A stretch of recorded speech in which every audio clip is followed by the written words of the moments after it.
Hey everybody, Keith Engel for TGI Sports Talk with my weekly vlog. How are you all doing today? Guys, I don't want to take up much of your time. I know I say that every Friday at this time, or whenever you watch this, I won't hopefully be taking up much of your time. Listen, I want to talk a little bit about the Knicks. I had a couple of choices of vlogs. I almost switched to the college football playoff, but I don't have enough details yet. That's to come. Today, we're going to talk the Donavan Mitchell trade on the Knicks. The fact that he is now a Cleveland Cavalier and not a New York Knick is not a good thing for the Knicks or Leon Rose. Listen, I don't care whether you think Donovan Mitchell was a good fit, bad fit for the Knicks. I think he would have been a very good fit. Are there flaws to the plan of bringing him in here? Yes. But to me, as I said in a previous vlog, the importance of Leon Rose showing that he could make a trade like this, not only to legitimize himself in the eyes of other general managers in the league and going forward, and also be able to attract better players here in free agency. The Knicks haven't been able to bring in a player of the caliber of Donovan Mitchell in a decade or better. Carmelo Anthony was the last guy they could bring in here in these circumstances, which has led to them not being able to attract key free agents. You know, guys like LeBron, who always want to use the Knicks for leverage, they never have any real chance of getting them here. And that's a problem. I mean, who's named the last key free agent that signed with the Knicks? You can go back to him. Brunson's a nice pickup, but he's not A level. He's not LeBron, right? He's not Kevin Durant. He's not James Harden. They've got to show that they can get this done, and they can't. They brought in Amari Stoudemire back in the mid 2010s.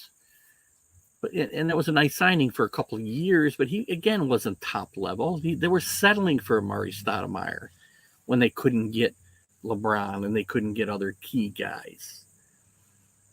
So, again, the Knicks it doesn't matter to me the particulars necessarily. It matters to me that they're unable to pull the trigger on this. And this is a Leon Rose issue, but this is also a New York Knicks issue. Again, they can't make these types of trades. I know the Jazz were holding them over the barrel. They likely were holding out for RJ Barrett, and I probably would have held line there myself. And if you don't think they wanted Barrett, I think it's pretty obvious to me, at least, that they did want Barrett, because as soon as he signed his 4-year extension for $120 million with the Knicks, the trade got made with Cleveland, I think the next day or the day after that. I might have held a line there. But if they wanted 3 unprotected draft choices, then I would have given them to them. The Knicks made all these moves for all these first-round draft picks, and they come away with nothing so far. Nothing. What was the point of making these trades? To me, draft picks are, like playing lottery. You don't know, and pardon the pun, you don't know what you're going to get. You have an established star in Donovan Mitchell, a guy who can get the ball to the basket. In the basket, something the Knicks would have done very well with. Would there have been some flaws on the defensive end of this team? With this team, yes. But this wouldn't have been about winning now. This would have been about winning 2 or 3 years from now, when you could attract key free agents, because you had a Barrett, you had a Mitchell, you had a Brunson. And guys who became free agents would say, that's a team I want to play for. They got a great nucleus of guys that are these guys are all under 25 years old. But we can't get it done. Leon Rose can't get it done again. Everything he does is on the bargain basement, it seems.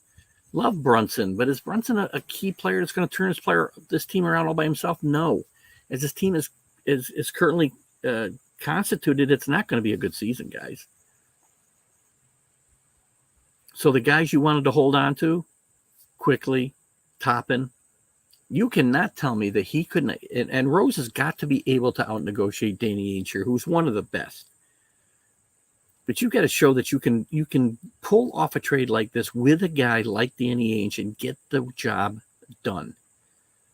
He had all kinds of ammunition that Danny Ainge would have eaten up. You had all those draft picks. You had Toppin. You had Quickly. I might even have given up Grimes, who I love. I'm not giving up R.J. Barrett. Again, I said before, I hold the line at R.J. Barrett. But once again, the Knicks show and Leon Rose show, they cannot make the big deal. He can't find a way to get it done. And again, to me, don't tell me we didn't want Donovan Mitchell anyway. This isn't, to me, about Donovan Mitchell and whether you think he would have been made the Knicks a better team now or in the future. It's not necessarily about your or my opinion about that. It's more about the fact that Leon Rose can't get this done. He wanted Donovan Mitchell. He made it clear he thought he was that kind of player. But what did he do?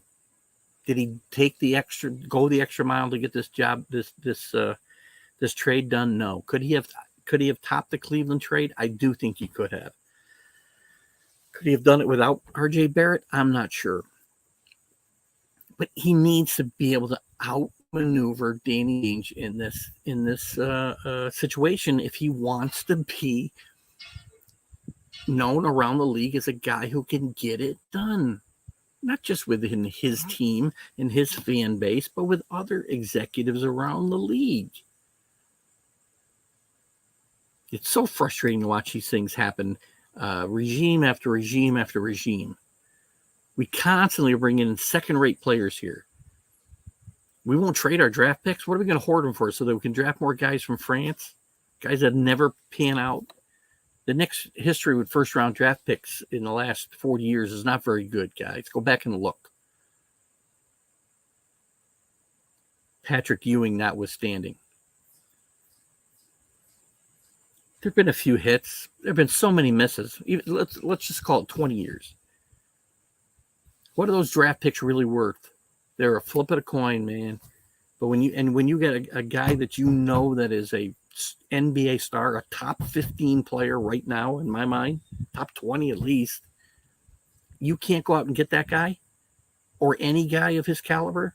Again, this isn't necessarily about Donovan Mitchell. This is about the inability to bring in a guy like Donovan Mitchell. Year after year after year. 10 years since they brought in a player of his caliber, which affects everything going forward. When you show you can't, either won't or can't make these types of trades, and other players don't want to come play here because they're not confident you're going to do what needs to be done to build a winner. And that's why you end up with second-tier free agents. Nice players. I'm sure Brunson's going to be a nice player, and he's going to help this team. But how much is he going to help this team that's presently constituted? If Leon Rose can't go out and make another deal, and I don't know where the other deal is, it's not for anybody of any consequence in my mind. So what do you do, Knicks fans? Just suck it up? Continue more of the same? Wait for the next regime to come in? Because guess what? This team fails next year and goes 40-42 and misses the playoffs or even, loses in the play-in tournament.